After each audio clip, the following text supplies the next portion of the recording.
Welcome to the Haven Collective. I'm J.R. Foresteros, and this is the Beacon Bit.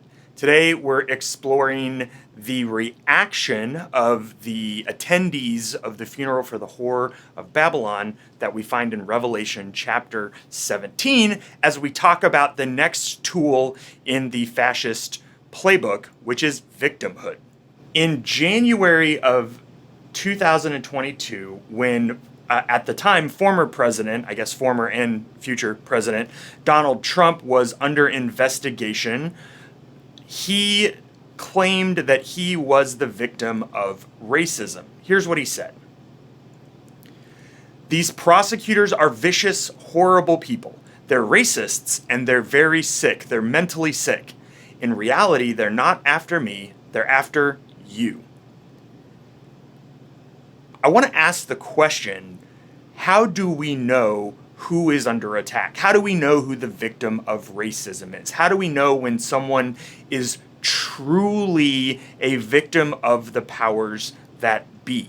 I mean, it could be that a former president could be the victim of some kind of agenda by the current administration to attack him and imprison him unjustly. It could also be that this is a cause of justice, and again, everyone has their own feelings and they have their opinions on it. And so I think the question is important, right? How do we know when someone is really a victim, and how do we know when they're experiencing the natural or maybe even just results of their actions? I think it's a really important question, and it's one that fascism exploits.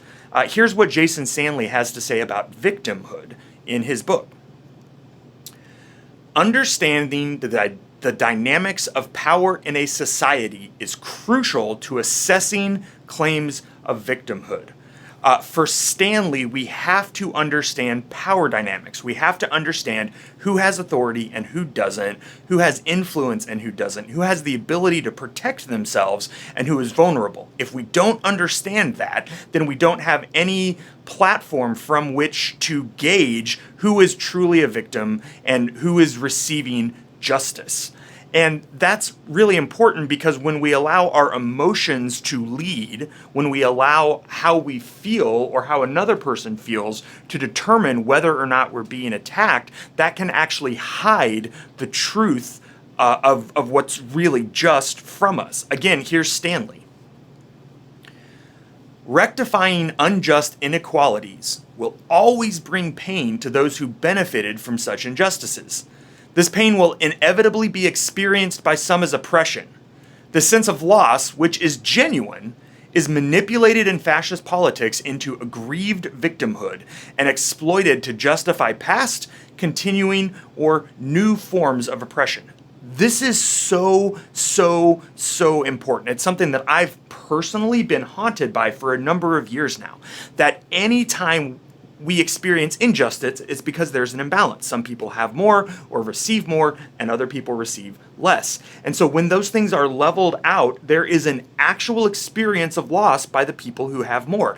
And as Stanley says, that experience of loss is genuine.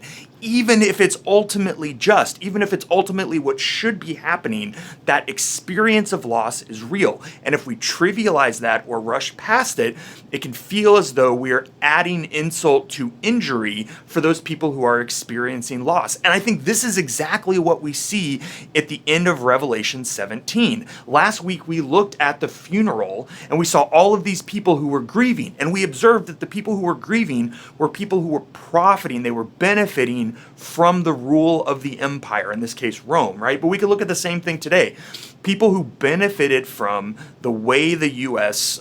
Privileged particular groups of people, white people, men, able-bodied people, straight people, all of that, right? The people like me, right, who benefit from that, are going to grieve when all of that is taken away, when justice is enacted, because we are experiencing a very real, tangible, quantifiable sense of loss, the same way as the people, the characters in the funeral procession, right? And so right here at the end of it, you hear them grieving, you hear them lamenting, you hear them expressing their very real pain. And Stanley warns us not to rush past that, right?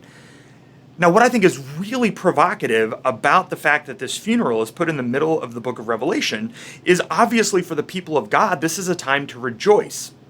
Not only because the one who has been their source of oppression and cruelty is gone, but because justice is being enacted. God's will is coming to pass on earth as it is in heaven, which is what Jesus teaches us to pray for.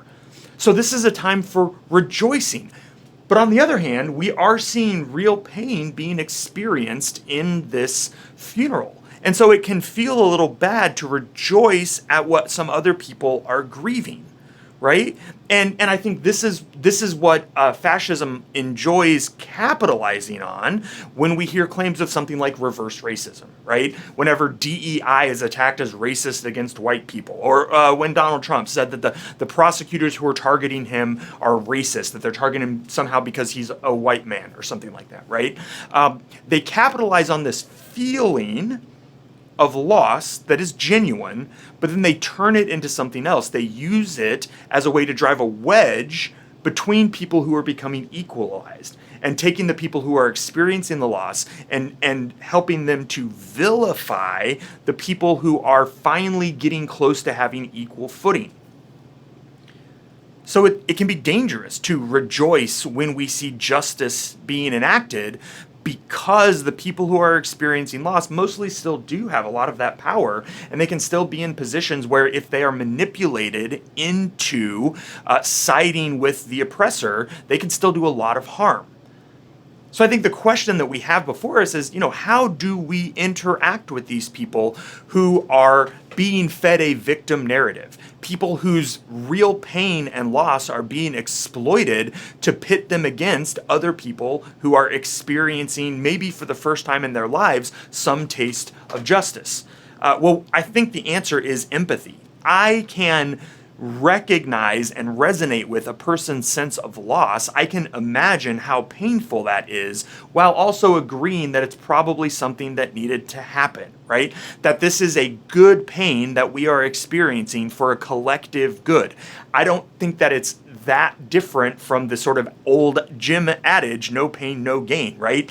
You want it to hurt so that you know that it's working. And that can be something that people like me in a position of societal privilege can hold on to. Yes, it hurts. Yes, it is painful. However, what we are experiencing are pains for the collective good. Paul in Romans describes them as birth pangs of a new creation, right? This is painful, but something new and beautiful is coming out of it. So the right thing to do is not to resist that pain, but to grit down, lean into it, and ride it out, right? That is a very powerful antidote to the kind of victimhood narrative that fascist propaganda likes to spin. And so Stanley says this: fascist politics covers up structural inequality by attempting to invert, misrepresent, and subvert the long, hard effort to address it. I'm going to read that again, right? Fascist politics covers up structural inequality, like the kinds of things that DEI programs were designed to